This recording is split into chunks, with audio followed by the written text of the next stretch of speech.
Time ഇത് നമ്മുടെ 3 ഉരുളൻകിഴങ്ങാണ് കേട്ടോ. മീഡിയം സൈസിലുള്ള ഉരുളൻകിഴങ്ങാണ് എടുത്തേക്കുന്നത്. അല്പം തൊലിയൊക്കെ കളഞ്ഞ് വൃത്തിക്ക് കഴുകിയതൊക്കെയാണ് കേട്ടോ.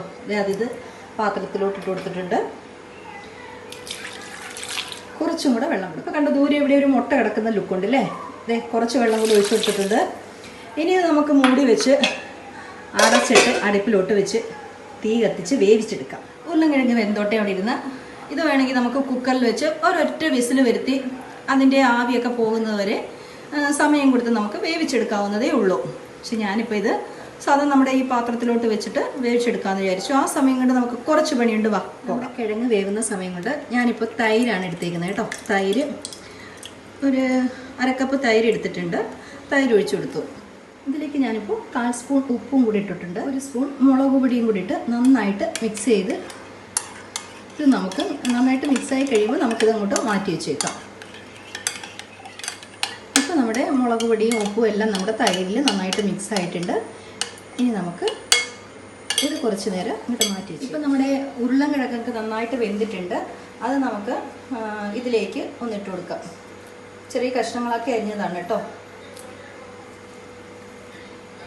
നന്നായിട്ടൊന്ന് മിക്സ് ചെയ്ത് കൊടുക്കാം.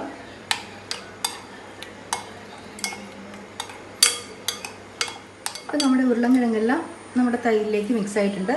ഇതോടൊപ്പം തന്നെ ഞാനൊരു ചെറിയ സവാള അരിഞ്ഞ് വെച്ചിട്ടുണ്ടായിരുന്നു. ആ സവാളയും കൂടി ഇട്ടെടുത്ത് നന്നായിട്ട് ഇളക്കി കൊടുക്കണം. അതോടൊപ്പം തന്നെ കുറച്ച് മല്ലിയിലയും കൂടെ ഇട്ട് കൊടുക്കുന്നുണ്ട്. അതും ചേർത്ത് നന്നായിട്ട് ഒന്ന് ഇളക്കി കൊടുക്കുക. ഇനി ഒരല്പം പണിയും കൂടെ ഉണ്ട്. ബായോ. ഇപ്പം നമ്മുടെ പാൻ അടുപ്പിലേക്ക് വെച്ചിട്ടുണ്ട്. ഇപ്പോൾ പാനിലെ വെള്ളമയമൊക്കെ പോയിരിക്കുകയാണ്. ഈ സമയത്ത് നമുക്ക് കുറച്ച് വെളിച്ചെണ്ണ ഒഴിച്ചു കൊടുക്കാം. വെളിച്ചെണ്ണ ചൂടായി വന്നോട്ടെ. ഇപ്പം നമ്മളിതിലേക്ക് ഇടുന്നത് കസ്തൂരി മേത്തിയാണ്. ഒരു പിടി കസ്തൂരി മേത്തി ഇട്ട് കൊടുക്കുന്നുണ്ട്. തീ അല്പം കുറച്ച് വെച്ചേക്കണം.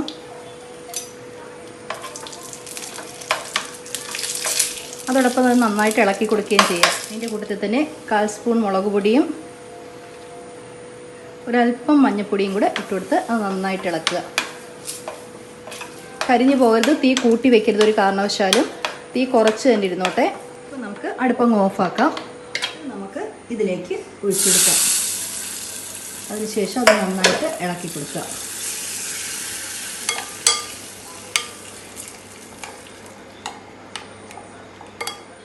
ഇപ്പോൾ ഇതെല്ലാം നന്നായിട്ട് മിക്സായി വന്നിട്ടുണ്ട്. ഇതിൻ്റെ പേരെന്താണെന്ന് മാത്രം ചോദിക്കരുത്. കാരണം ഇതൊരു ഹിന്ദി റെസിപ്പിയിൽ ഉണ്ടായിരുന്നതാണ്. അപ്പോൾ അതുകൊണ്ട് തന്നെ അത് ഉണ്ടാക്കി നോക്കാമെന്ന് കരുതി. പക്ഷേ അടിപൊളി ടേസ്റ്റാണ് കേട്ടോ. ഇതിൻ്റെ ടേസ്റ്റ് എന്താണെന്ന് നമുക്ക് നോക്കാം.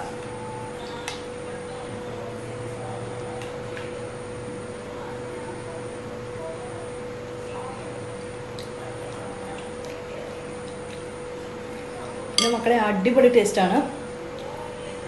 ഇത് ചപ്പാത്തിക്കും ചോറിനും നല്ലതാണ്. ഏറ്റവും കൂടുതൽ ചോറിനാണ് നല്ലത് കേട്ടോ. ഒന്ന് പരീക്ഷിച്ച് നോക്കണേ. അപ്പോൾ നമുക്ക് ഇടയ്ക്കൊക്കെ ഇതുപോലുള്ള വെറൈറ്റി ഡിഷൊക്കെ ആയിട്ട് നമുക്ക് കാണാം. കേട്ടോ, ബൈ ബൈ.